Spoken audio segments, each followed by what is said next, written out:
Kung bitter ka, maaaring para sa iyo yung play na to. Pero kung hindi, para sa iyo pa din. What's up everyone? Serving under Ken Fine here at Batangas City.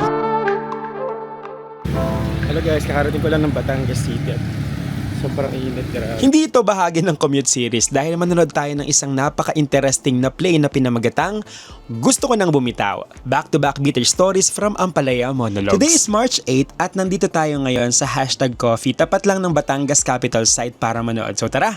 Let's go! Ang play na ito ay pinangungunahan ng mga mahuhusay na Batanggenyo theater actors mula sa Teatro B sa ilalim ng direksyon ni Mr. Peregrine Santiago. Ang focus ng show, kwento ng pagmamahal at pagkakaibigan na siguradong lahat tayo ay may hugot na para bang bitter ka kahit hindi pag napapanood mo to. At feeling ko talaga maraming marurupok ang matatamaan dito. So ang pelikula ay binubuo ng 3 palabas in one. Kaya sulit na, di ba? Una ay ang Babies and the Bridges They Burn, mga naiwang tanong sa huli nating tag-araw, at ang Beauty and the Best. At habang nanonood ako, grabe yung atmosphere. Halos puro tawanan yung maririnig nyo sa buong venue dahil sa mga matitinding punchlines.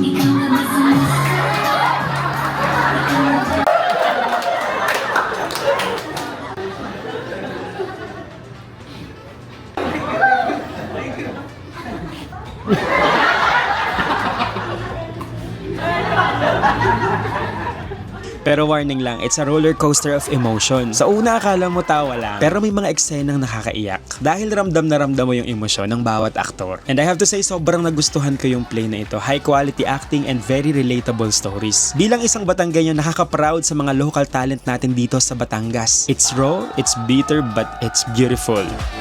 Congratulations po! Salamat! Ken Fine! Here! Nahanap niyo ako!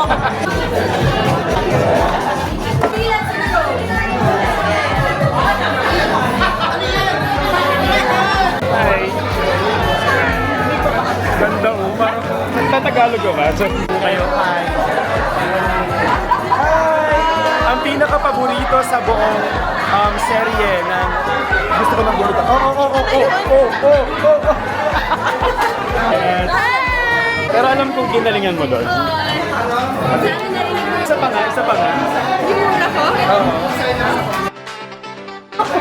Pagkita mo, ano pa lang, pero kinabahan ako doon. Sorry lang, galing. Hello guys, dito pa rin ako ngayon sa Batangas City. Pauwi na ako. Kakatapos lang namin manood ng Gusto Ko Nang Bumitaw, Ampalaya Monologues by Teatro B. And wala akong masabi. Ang gagaling ng mga cast, ang galing ng direction, ang galing ng bata ng ilaw, ang bagsak ng linya. Ito yung mga play na yung tipong pag maaalala mo pag nasa jeep ka, matatawa ka kasi ito yung normal na buhay. Ito yung araw-araw na na-encounter mo at kahit sino pwedeng dumaan sa mga ganong uri ng sitwasyon. So guys, manood kayo. Takting yun! Na para bang kasali ka sa kwento kapag sila yung nagbato ng linya. Parang di ka naman broken pero may inis ka. Di ka naman malungkot pero may iyak ka. Guys, manood kayo. Kaya naman guys, kung naghahanap kayo ng sign para manood ng Gusto Ko Nang Bumitaw, hindi mo na to kailangang bitawan dahil ito na yon. And don't you worry dahil may mga susunod pa silang mga performances. Kaya patuloy nating suportahan yung mga local artists natin. Ay paano dyan na kayo? Once again, this is Ken reminding you, if you want it, you can take it.